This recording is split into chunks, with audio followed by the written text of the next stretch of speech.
Kalau mengapa orang Kristen berdoa, mengapa tidak? Ya, tapi ini paling tidak mengingatkan saya pribadi. Sebetulnya kalau secara teori atau secara prinsip untuk menjawab ini pasti kita semua sudah tahu, kita punya alasan masing-masing, apalagi kalau browsing di internet itu sudah ribuan jawaban untuk hal ini. Tapi paling tidak saya kemudian merenung secara pribadi dan mengevaluasi apa yang menjadi alasan saya untuk berdoa selama ini. Dan mungkin saja di setiap tahapan kehidupan orang bisa memiliki alasan masing-masing. Di salah satu quote yang ditulis oleh Martin Luther, dia mengatakan to be Christian without prayer is no more possible than to be alive without breathing.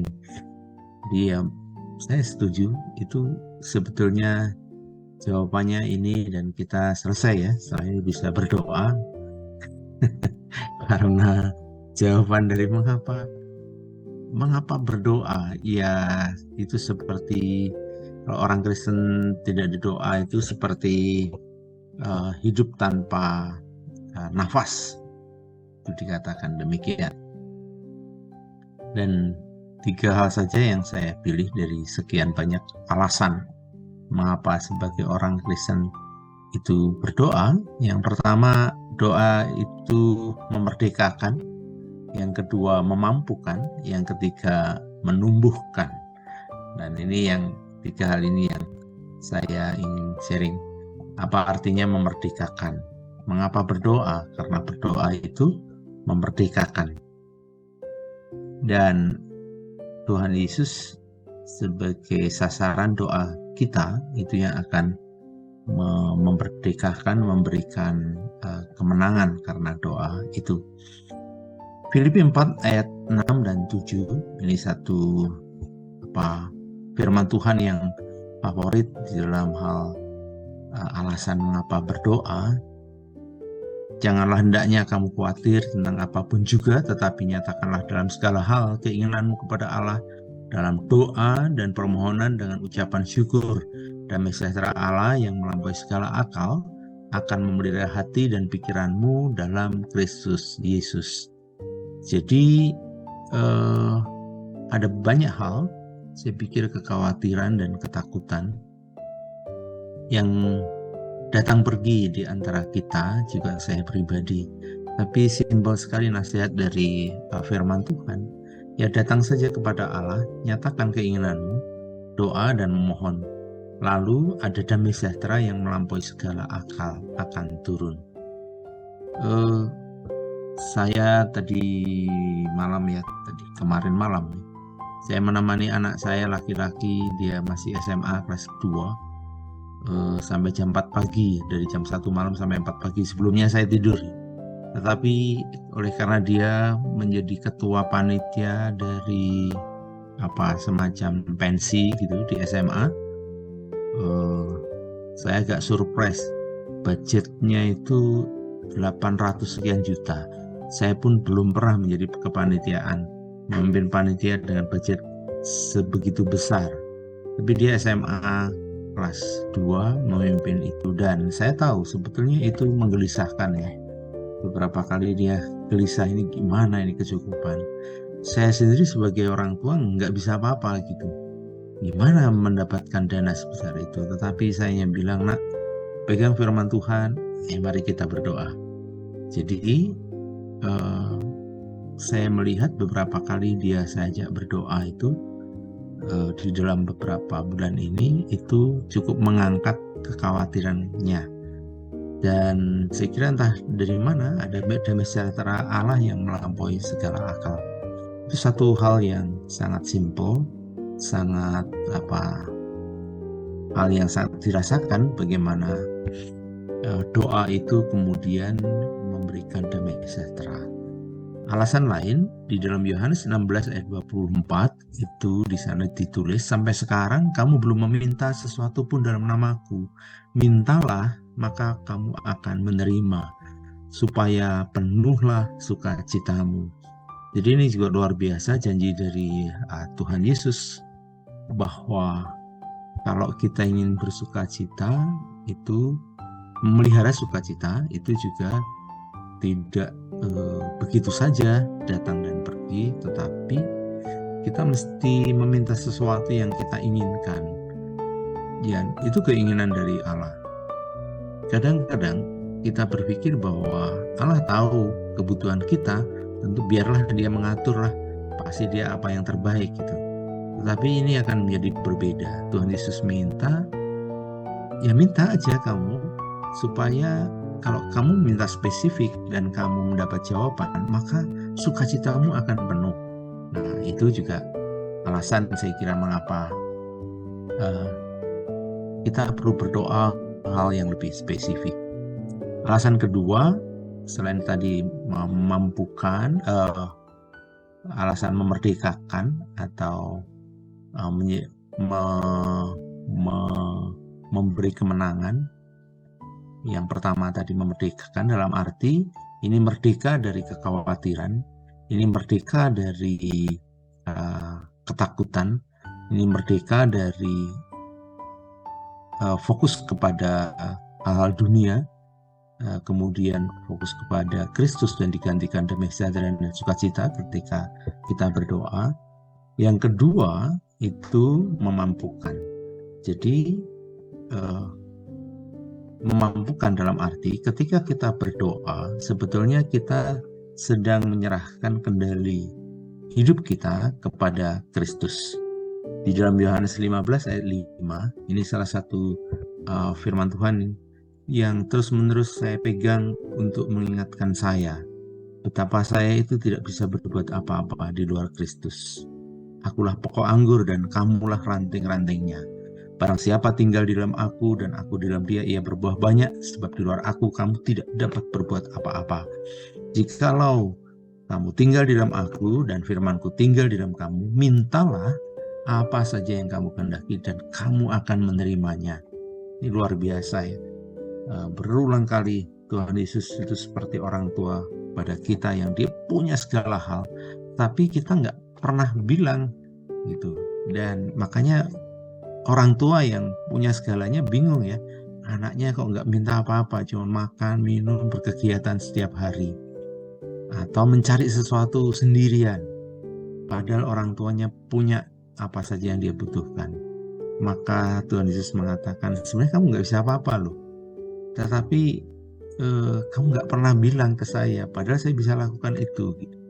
Dan itu yang seringkali saya disadarkan ketika saya mengerjakan banyak hal sendiri. Saya merasa mentok di sana, mentok di sini. Oh ya, kenapa saya tidak berdoa? Karena saya berpikir saya bisa melakukan hal ini karena saya sudah punya pengalaman sebelumnya. Tapi seringkali Allah membiarkan itu dengan sabar. Oke, silahkan lakukan sendiri. Sampai kamu kemudian menyerah dan datang kepadaku. Padahal Tuhan Yesus sudah mengingatkan, di luar aku, kamu itu nggak bisa berbuat apa-apa gitu.